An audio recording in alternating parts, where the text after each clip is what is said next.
आदरणीय मुलायम सिंह जी से मेरा ऐसा परिचय रहा, मैं बता सकता हूँ कि मेरे जैसे कवि को उनसे जब भी मिलने गया तो मुझे गाड़ी तक छोड़ने आया, गेट खोल करके मुझे बैठा, ये होता है। प्यार नजरों में आना नहीं चाहिए, प्यार नहीं पढ़ती रहूंगा। ये मानता हूँ मैं दौलत नहीं कमा पाया, कोयल को ना देना उसके रूप पर ताना। खड़ा है तो तमाचा मुझे खाना। उनका सम्मान करेंगे आदरणीय मंजर भोपाली साहब। श्री विष्णु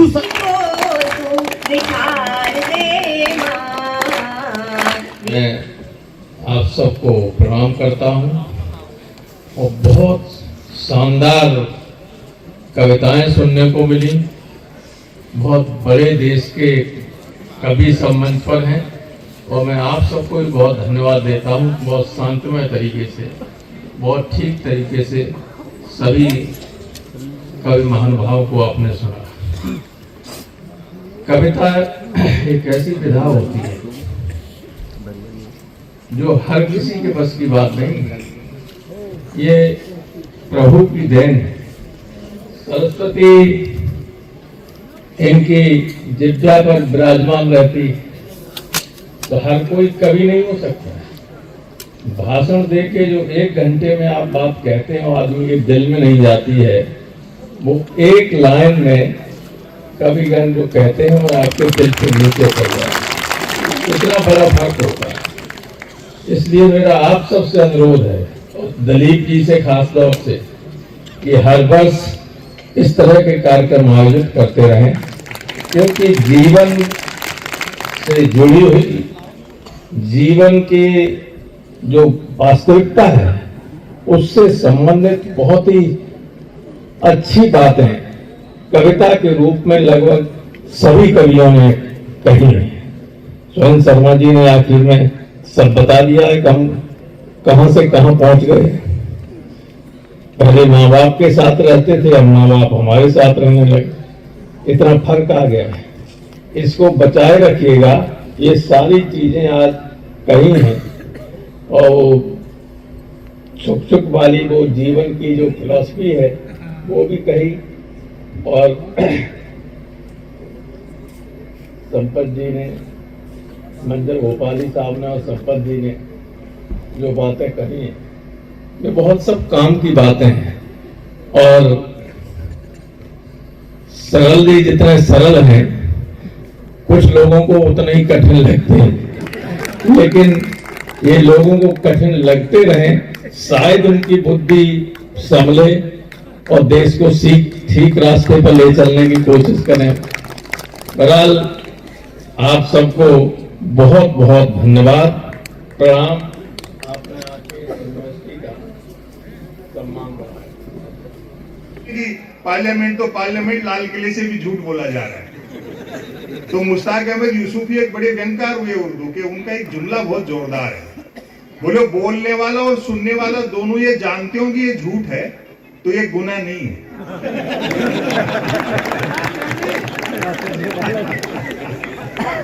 तो फिर काहे तनाव पाल, चीजें ठीक हो।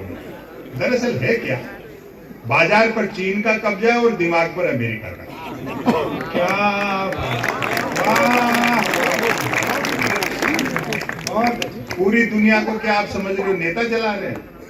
कॉर्पोरेट 10-5 मिलकर के जिसमें चाबी भर देती है वो खिलौना चल पड़ता है।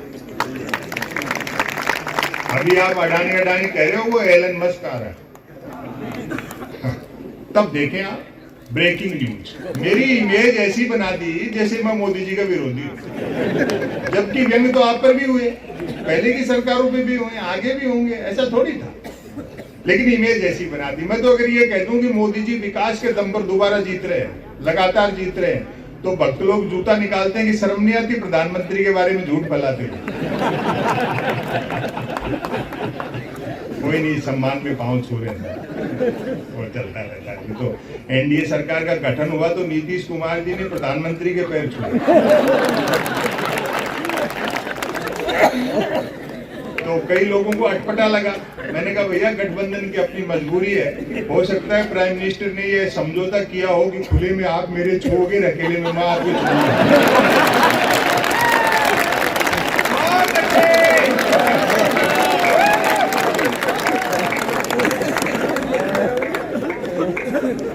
एक दिन मेरे को पार्लियामेंट में बुलाओ, बातें तो पहुंचती हैं। मुझे कहते हैं कि साहब आपको धमकी, आप एक तरफा क्यों बोलते हो, बैलेंस किया करो। मैंने कहा बैलेंस करने के लिए तो एक तरफा बोलते हो। मुझे धमकी उमकी नहीं मिलती कभी भी, ऐसा कभी हुआ नहीं। क्यों? सोशल मीडिया मैं इस्तेमाल नहीं करता, किताबें वो नहीं पढ़ते।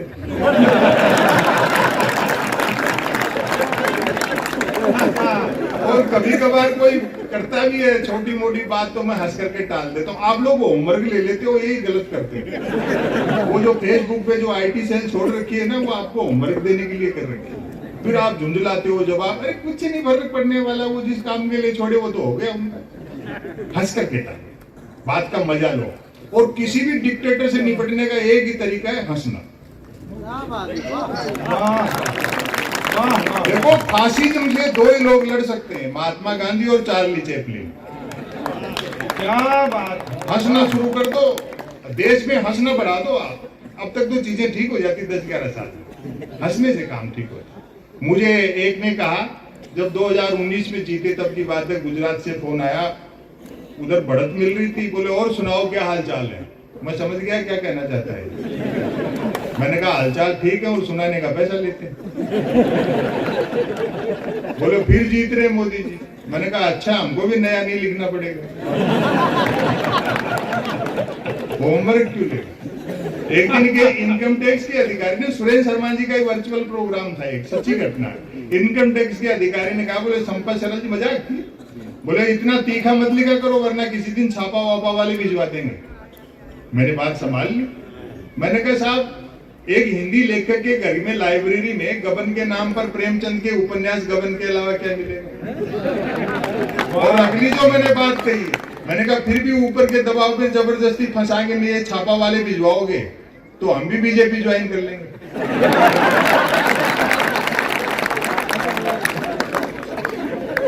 शाम को जिसको भ्रष्ट कहते हैं, सुबह उसको पार्टी में मिला लेते हैं। मतलब वो चोर और काला आदमी भी उज्जवल हो उठता है। शायद यही प्रधानमंत्री की उज्ज्वला योजना है।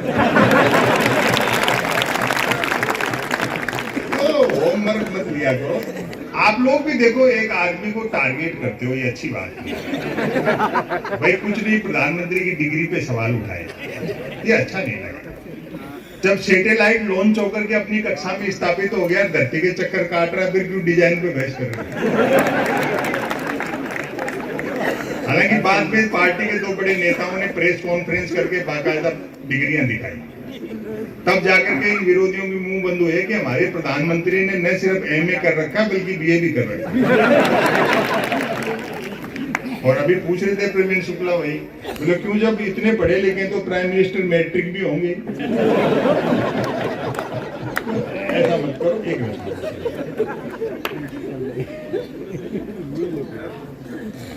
आवेदन एक ने किया, परीक्षा में दूसरा बैठा, इंटरव्यू तीसरे ने फेस किया, नौकरी मिली चौथे को करता रहा पांचवा। वेतन छठे ने उठाया और पेंशन हुई सातवें की।